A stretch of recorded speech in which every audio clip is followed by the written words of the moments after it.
दर्शक नमस्ते। आज चाहिँ म तपाईँलाई माछा नयाँ नयाँ भेराइटी देखाउँदै। हेर्नुहोस् यति दामी दामी सेता सेता माछा छन् होइन।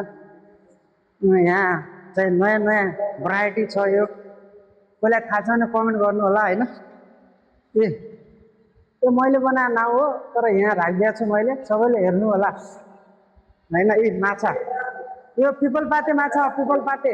कोही मैयाहरूलाई मनपर्छ भने चाहिँ यो माछा चाहिँ एकदम मैया जस्तै छ होइन, एकदम मलाई मन पर्यो। अनि यो सुनथौली, यो सुनथौली माछा हो। कस्तो लाग्छ यसको बारेमा पनि कमेन्ट हान्नु होला। अनि यो बिरुवालाई चाहिँ मैले दिएको हो।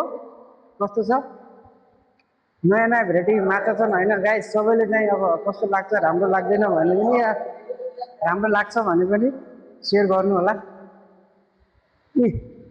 हाम्रो एउटा यहाँ गौतम बुद्धलाई नि राख्नु भएको छ होइन। यो नयाँ नयाँ हो होइन गाइस। राता माछा पनि छन् यहाँ, कोहीलाई राता पर्छन् मन पर्छन् भने। यो हाम्रो तामे खोलाको ढुङ्गा हुने देखाइदिनुहोस्। साना माछा, भुरा माछा।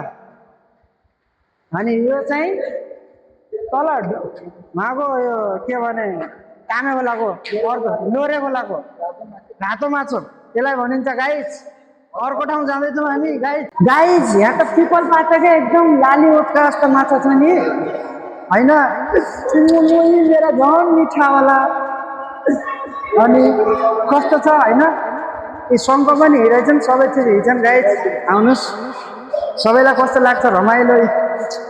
यति दामी ठाउँ छ क्या, कसमसित होला होइन। तपाईँले सोचेको भन्दा पनि राम्रो छ। माछा चाहिँ मैले आजसम्म यस्तो माछा चाहिँ कहीँ देखेको थिएन।